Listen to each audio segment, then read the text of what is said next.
I said, I'm just not very savvy on technology, but at least try to at least talk to more savvy people on technology.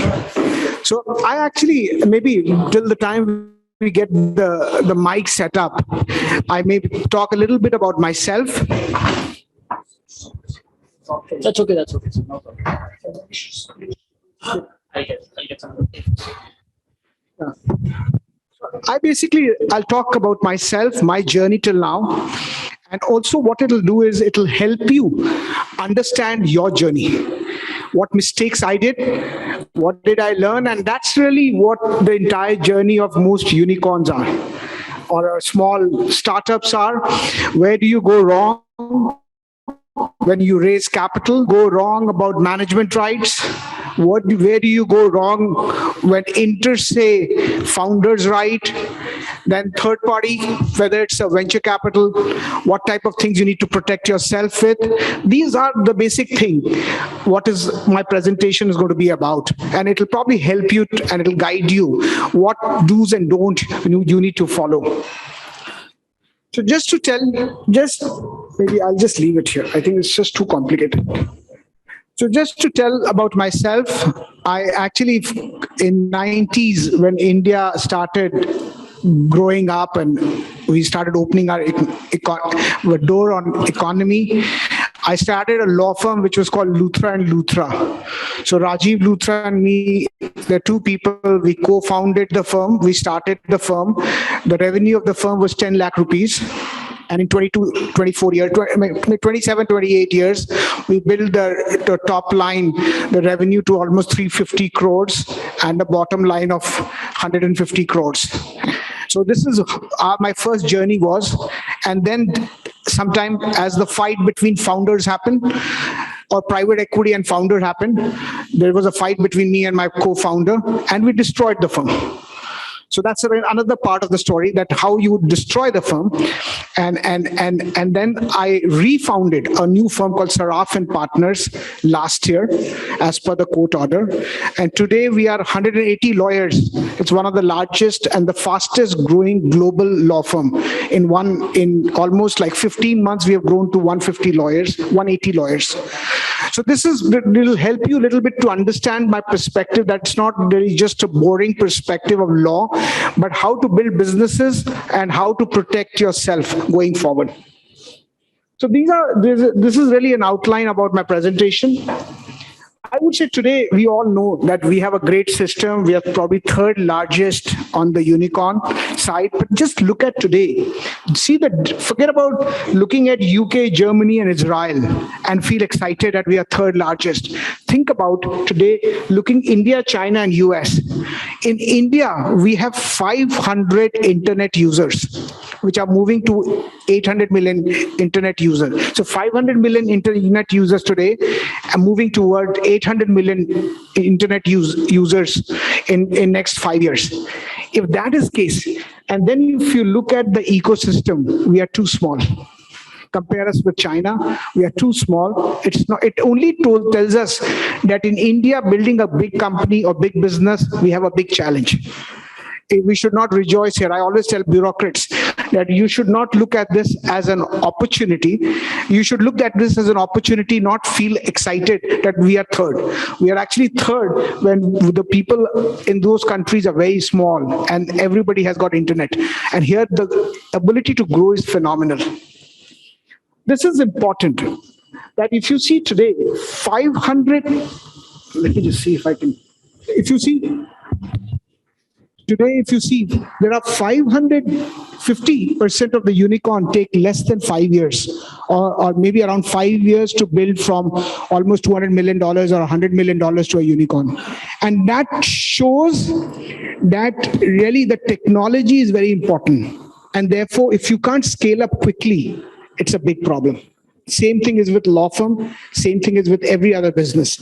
So today, when the world is changing too fast, upgradation and movement has to be faster. Otherwise, you get out of sense and you get out of business because your business does not make that much of sense going forward. This is important, that if you look at businesses And that's the reason when people say you burn cash or you make profit, if you see globally, a lot of businesses close because they don't eventually make cash. And therefore, understanding business models, understanding eventually where the cash will come from is very, very important. And I think this is important for us to understand the reasons for failure. I think we all understand a lot of companies run out of cash, but I think that's a smaller part of a problem. I think the bigger problem is, can you have a visibility on the cash? I think that's an important thing, because you need cash for capex, you need cash for opex, and you have to understand at every level. You have to understand is, you may be burning cash today, but do you have a clear visibility? And that's an important thing, that if you know people will pay for your services or your product, and it's a matter of time, that you are making money on the operation, but you have overhead cost because of which you are not making. If all those things are there, then it's not a problem. But eventually, if you believe that world will change for you and things will happen, I think that's the reason why so many companies I've mentioned, they close even after 10 years, 5 years. Because eventually you need a visibility and you need absolutely clarity about cash flows. So again, market, I think when every business, you have to make sure that you can you hear me properly? Okay. So I think in every business, whatever you do, you need to know that, like when I started a law firm, I was clear that Indian economy is going to grow from $2.8 trillion to $10 trillion in the next 12 years. And therefore, the legal business will go from present to 5x in that period. And therefore, it made sense to quickly expand. So therefore, it was very clarity on my thought that you need people, because when economy doubles, business complexity goes 5 times. So therefore, you will need that many lawyers and that many bankers. And therefore, it's easy. Same thing, what is important is you need to understand your product, have a marketability, that eventually people will pay. And that's an important part, because if your model is not based on payment, it's based on people pay or advertisement, something you have to understand, is it an intelligent model or not model? And a lot of businesses, if you see 35% of businesses after 5-7 years, they close down because the model doesn't work. And that's an important part. And I think you must remember that that's the reason why unicorns are born very quickly. Either you take it over, or somebody else will take it over, because there will be people with deep pockets, and that's an important part. Like Amazons and other companies will take it over, and that's an important thing. That if you cannot have a technology which nobody can do it, or you do not have a network which nobody can match it, if you have too much of time on your side, somebody will outcompete you. That's an important part. Flawed business model we've talked about, and obviously legal and regulatory challenges are a big thing, because a lot of fintech models are based on regulations. And I will talk about it. Actually gives you an opportunity. It also gives you challenge. And we'll talk about how to navigate that. Leadership gap is again a big problem, because I think a lot of founders believe that they understand leadership, but they don't understand that at every level you need leaders. At every level, OPEX, marketing, every level. If you can't get multiple founders and multiple leaders, you'll have gaps and you'll not be able to grow beyond that. This is important. Like we saw Dropbox, which was one of the big unicorn, but then the same services was being provided by Amazon and others, Apple, and they lost the market share. And that's an important thing, because I think in my view, the unicorn, I work with a lot of founders, and I see that unless you keep reinventing yourself, you'll get out of business very quickly. And that's an important part. And same thing is, I would say, same thing is for lawyers and bankers. If you don't reinvent yourself, world is changing too fast. Technology is changing too fast. Technology is changing too faster than all of us. And therefore, if you can't keep pace with it, then you have a problem. This is an important part, because I think since I should give you a little bit perspective on regulations, deregulations, because a lot of businesses which you guys do have advantage and have disadvantage. When I say advantage, a lot of you will think that, what am I talking about? Really, if you see today, a lot of businesses in India have been based on regulatory arbitrage. And I'll explain you what this regulatory arbitrage is. and also help you to understand how should you think about it when you, because a lot of time, if you look at in India, businesses scale up before there is regulation. If you remember Uber, you had problems in taxis flying from one city to the different city, one state to the different city, and then you had Uber and Ola, and then moved on. And so therefore, a lot of businesses come in India before there are regulations. Like a lot of things with blockchain came into India before there were anything in India. And then you have a problem on the tax side on the crypto exchange. Then you had a problem on the illegality part. A lot of things will happen. If you see it's the same thing in the gaming law. That today government is thinking about imposing GST on gaming, and their entire business can go for a 6. So I would say it's a very important thing is to understand and navigate the regulations. So I would say when you think about a business, think about it, that is there a law which regulates it? Most cases you will find that there are no laws specific to you. Now, in that situation, you have to understand is that if there is a bigger player than you, who will be regulated by? Will it be regulated by RBI? Like all the fintech companies, borrowing companies which lend money, intermediaries, they're all regulated in a way by Reserve Bank of India. That's one part. If you are like a trading platform, you'll be regulated by SEBI. So these are important issues to understand. Is there a regulator? If you are a power trader, then you understand that's regulated by some electricity regulator. And that's an important part to understand, that is there a regulator? If there is no regulator, you have an advantage or you have a disadvantage. And that's an important part that you need to think about. And particularly if you look at fintech industry, there is clearly an RBI, which is a central bank, which is a regulator of lenders. And you know, in India, because of the socialistic backdrop, I think we don't worry about if people don't get money. We worry about they should not pay higher interest rate.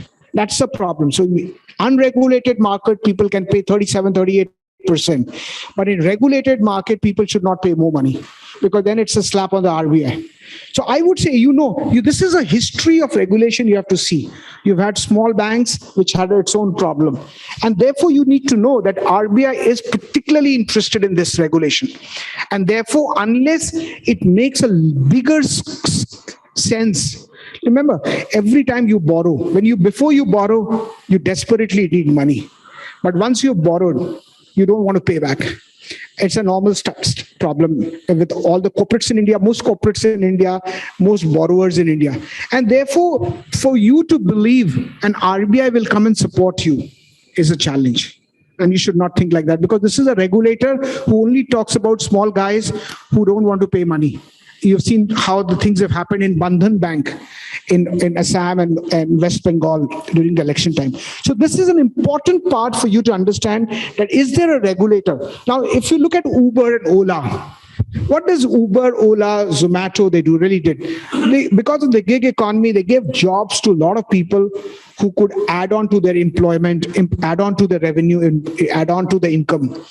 And they were like people who were available and not available. And therefore, forget about delivery system, but it started making too much of sense for a government which was not able to create jobs. It made a lot of sense, because I think I'm part of the FICCI Private Equity and Venture Capital Committee, and government was really interested. Now, if government is really interested, because this is unorganized sector, like all of you guys are considered unorganized sector in India anyway. That's unfortunate. But this unorganized sector is creating a lot of job. So if that is the case, they don't want to disturb you, because politically it makes sense that if you are creating job, they are not creating job. And therefore, if that's the reason, if you see Ola got legalized, Zomato got legalized, because it was creating job, it was helping people to add income, and where government is trying to increase the per capita income.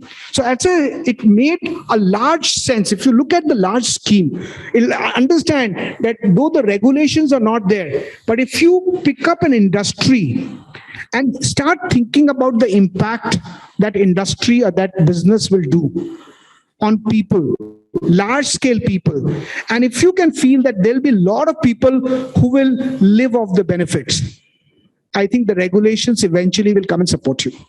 That's an important part for you to know. And that's what we have seen always.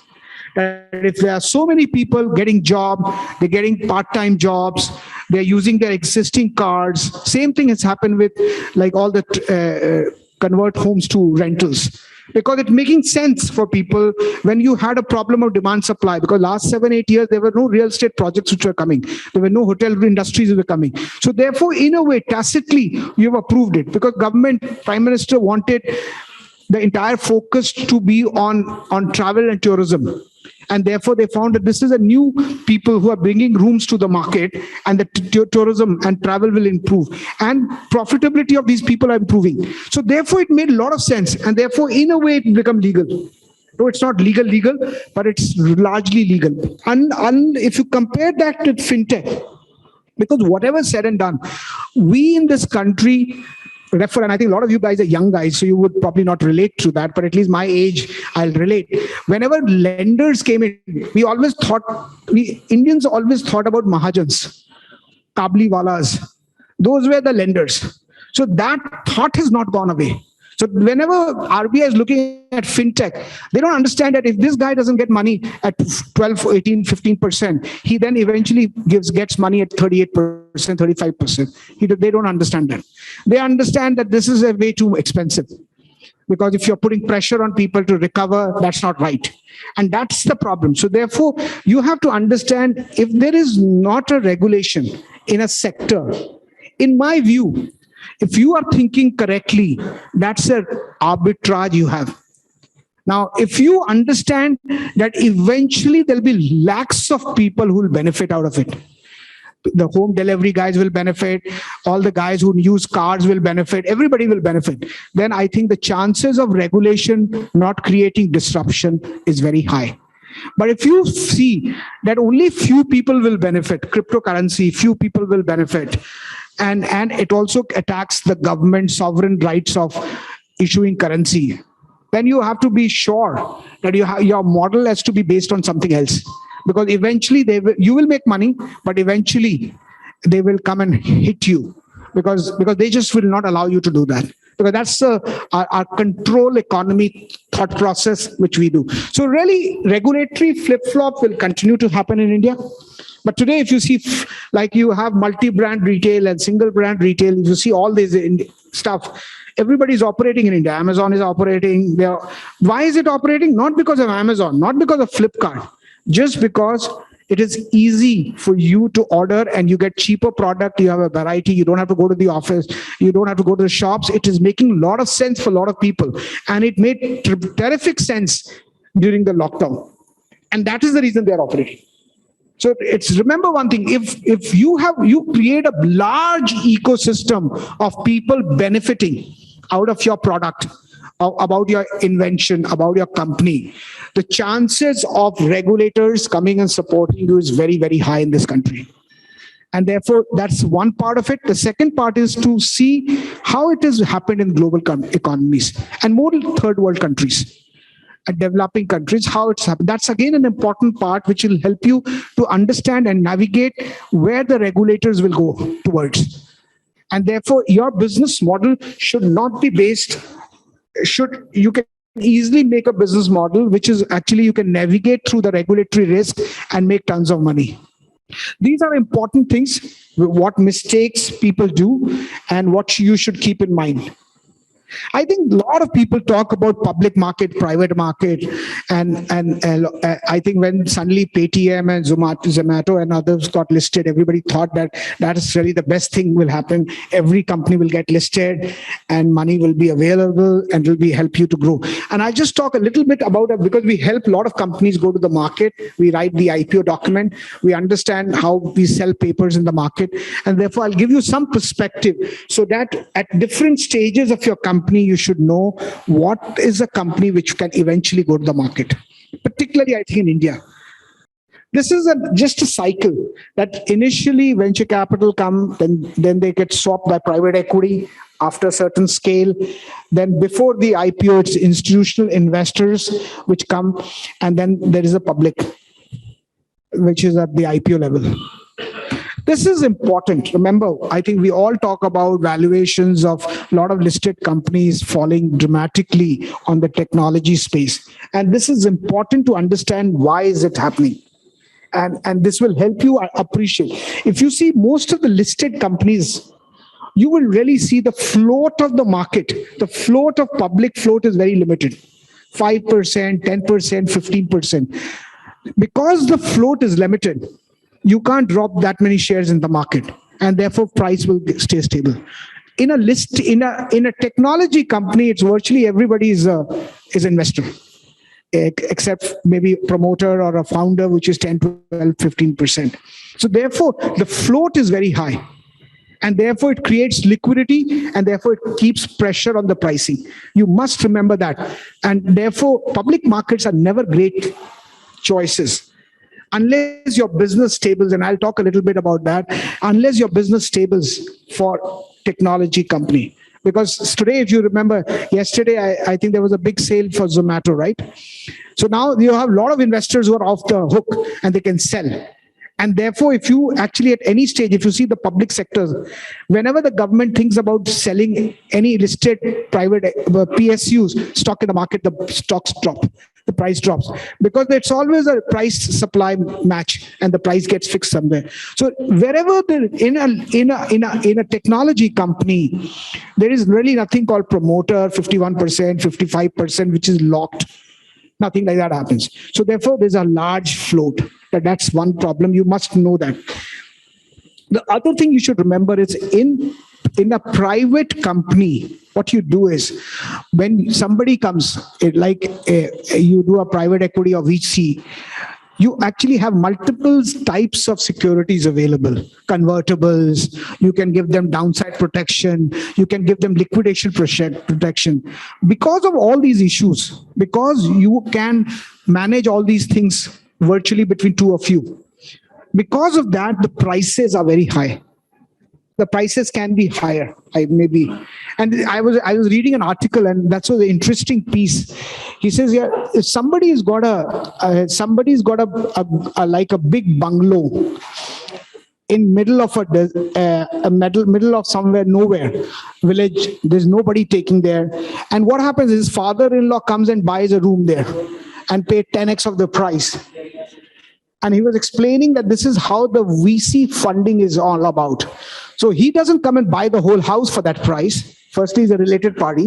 So let's assume he's not a related party.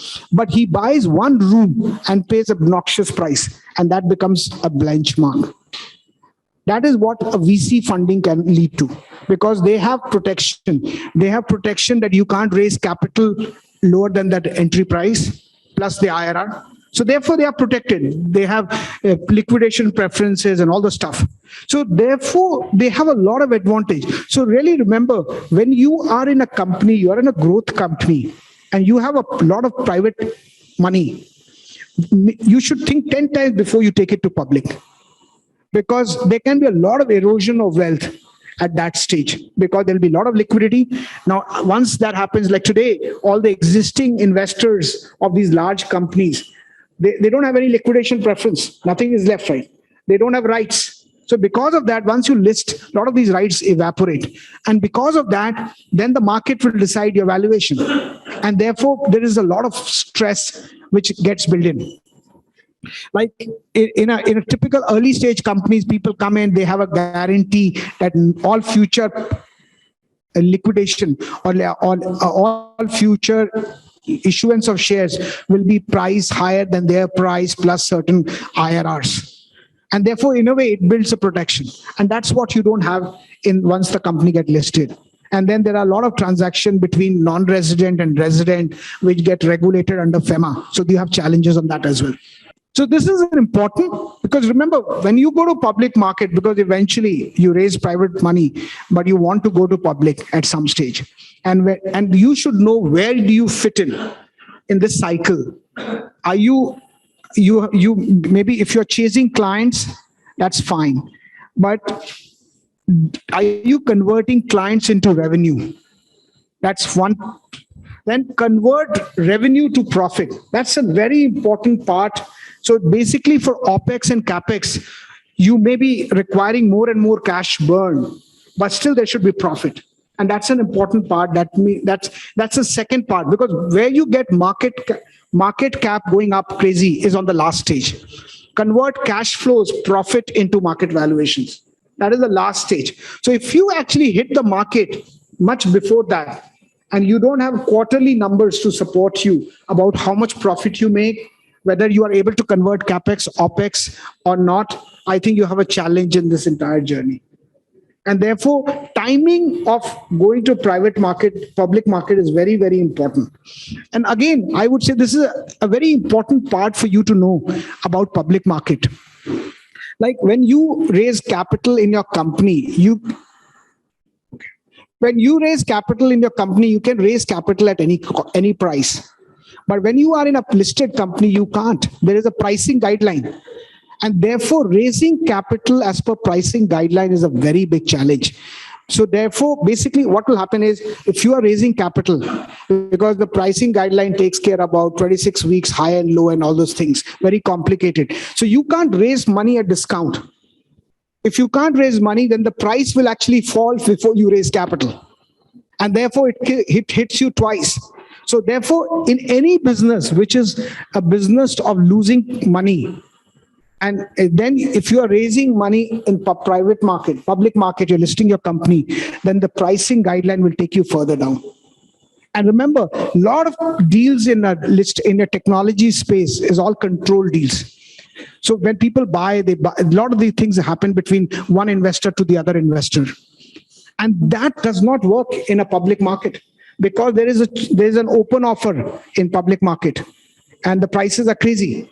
And therefore, the change in control in a public market deal is very expensive. So virtually, nobody can really buy you unless your business model is exceptionally good. Remember that. And large public float I talked about. So these are very big challenges in a public market deals. When you are a founder, I think this is an important part, because a lot of you are founder. There are multiple people who are founder together. It is very, very critical for you to understand how there should be an agreement between founders fixing your rights. What is the equity ownership? When is it going to vest?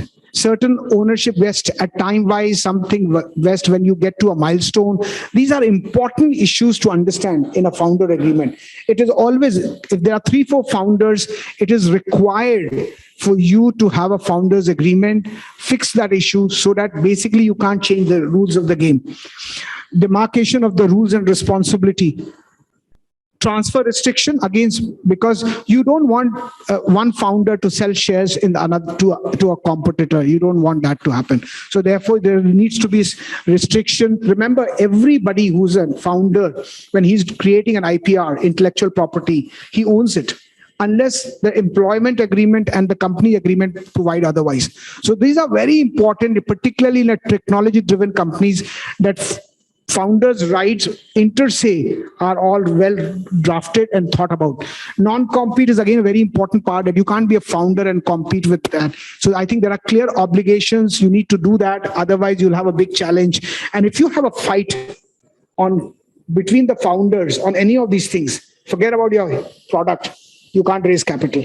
You're finished. Because the time, remember, the time is only 5 years, 3 years, 4 years. If a part of that fight, the part of this time is wasted in litigation, then your history. And therefore, it's very important in a technology-driven business that you get your rights and obligation well thought about, well articulated in an agreement. I think this is the last part I will just cover about the investor right. You will raise third-party capital from venture capital and private equity. And this is very, very important what rights you should have. I think founders should think 20 times, 50 times before they give reps and warranties. Because remember, if you give representation and warranties about business and something is wrong, you can be personally liable. All your assets, all your shares, everything can go for a 6. And that's a very, very important. And for that, you can now also get representation warranties insurance. So these are important things tomorrow, because when you are a founder, you get a private equity and you're selling to third party. He said, I'm not running the business, you give guarantee. So at that time, your ownership has come down to 12%, 15%, 20%. And if you are giving reps and warranties, you can be cleaned up, and that's a big risk. And you have to understand, under Indian law, if you're a private company, you can still have a lot of control rights, management right, even if your equity has come down. And you can have a different type of voting arrangement that is permitted in a private company. And you can also have veto rights in certain situations. These are very, very critical things. Like if you have an investor who creates a lot of issues all the time, you can have an ability to drag him to sell his investment, or he agrees with you. So these are important issues, because if some of these rights are not well thought about in your agreement, like if you raise capital at a price higher than the present value, you can actually get an ESOP, you can get benefit that's often given in companies. That is called the management stock option, valuation at a higher price. So some of these things are important for you to think about it.